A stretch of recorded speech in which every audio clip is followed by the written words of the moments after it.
एक कल्प है तू प्रभु दीन मनुजय अवतार, सुर रंजन सज्जन सुखद हरि भंजन भो विभार।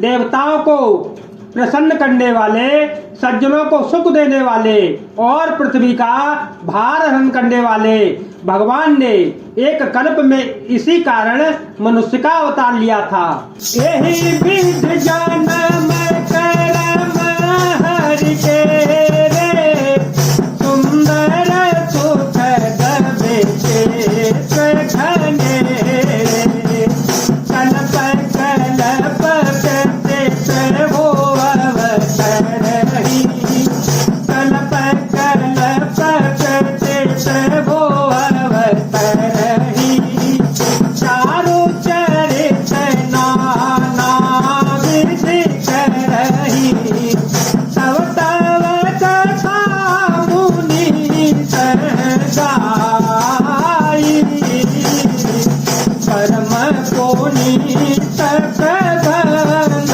बनाई, सिद्धार्थ संग अनूप बखाने, करहि न सुनिया चरणों दयाले।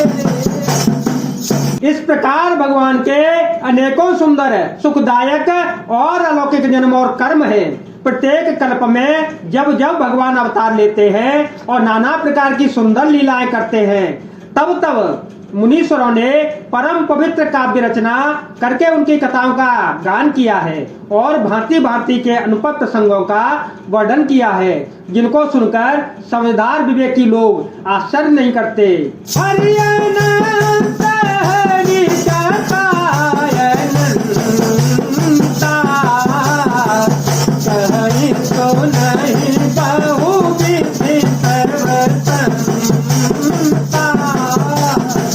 रामचंद्र के चरित सुहाए, रामचंद्र के चरित सुहाए, कल्प को लगी जाए न गाए, मंगल भवन मंगलहारी, प्रभो तो दशरथ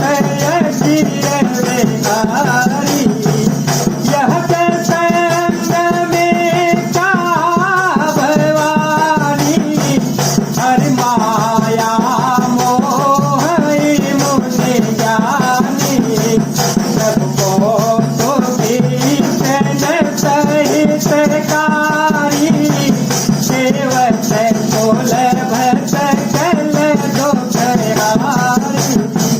श्री हरि अनंत है, उनका कोई पार नहीं पा सकता और उनकी कथा भी अनंत है। सब संत लोग उसे बहुत प्रकार से कहते सुनते आए हैं। श्री रामचंद्र के सुंदर चरित्र करोड़ों कल्पों में भी गाए नहीं जा सकते। शिव जी कहते हैं कि हे पार्वती, मैंने बतलाने के लिए इस प्रसंग को कहा कि ज्ञानी मुनि भी भगवान की माया से मोहित हो जाते हैं। प्रभु कौतुक की लीलामय है और शरणागत का हित करने वाली है। वे सेवा करने में बहुत सुलभ और सब दुखों को हरने वाले हैं। सुर नर मुनि को नाही, जेहि न मोह माया, केवल अस विचार मन माय, भजिय महामाया पते। देवता, मनुष्य और मुनियों में ऐसा कोई नहीं है जिसे भगवान की महान बलवती माया मोहित न कर दे।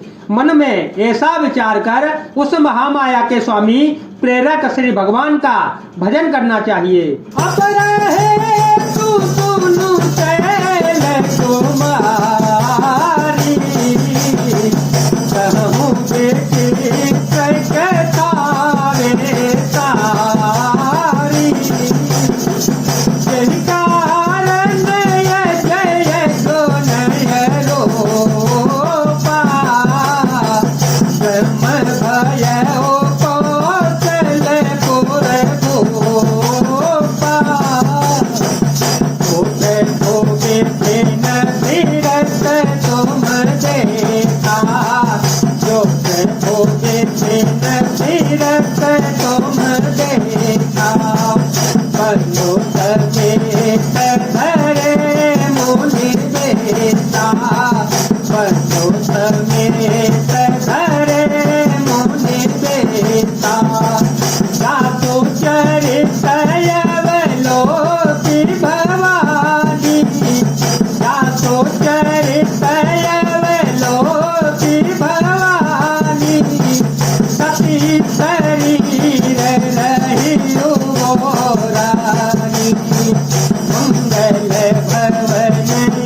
हे गिरिराज कुमारी, अब भगवान के अवतार का यह दूसरा कारण सुनो।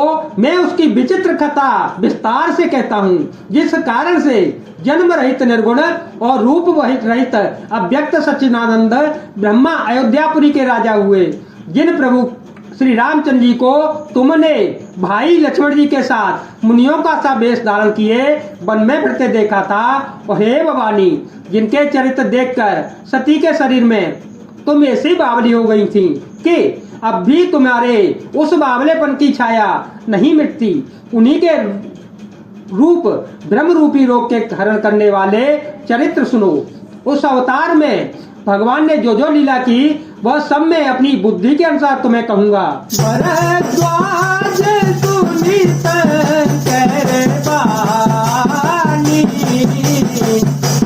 सबसे प्रेम मुस्कानी, लगे बाहोरी बरन रखोगे तो अवतार भयो जे तो। याज्ञवल्क्य जी ने कहा, हे भरद्वाज, शंकर जी के वचन सुनकर पार्वती जी सकचाकर प्रेम सहित मुस्कुराई। फिर दशकेतु शिव जी जिस कारण से भगवान का अवतार हुआ था उसका वर्णन करने लगे। तो मैं तैन कहूं सबू, सुनु मुनि समझ लाए, राम कथा कलिमल हरणी, मंगल करनी सुहार, मंगल भवन मंगल हारी, जब हो सुदशरथ अजिर विहारी। राम सिया राम सिया राम सिया राम, सिया राम जय राम। हे मुनीश्वर भारद्वाज, मैं वह सब तुमसे कहता हूँ कि मन लगाकर सुनो। श्री रामचंद्र जी की कथा कलयुग के पापों को हरने वाली, कल्याण करने वाली और बहुत ही सुंदर है। जय जय सिया राम, जय वीर हनुमान जी महाराज, जय भोलेनाथ, जय दीनानाथ।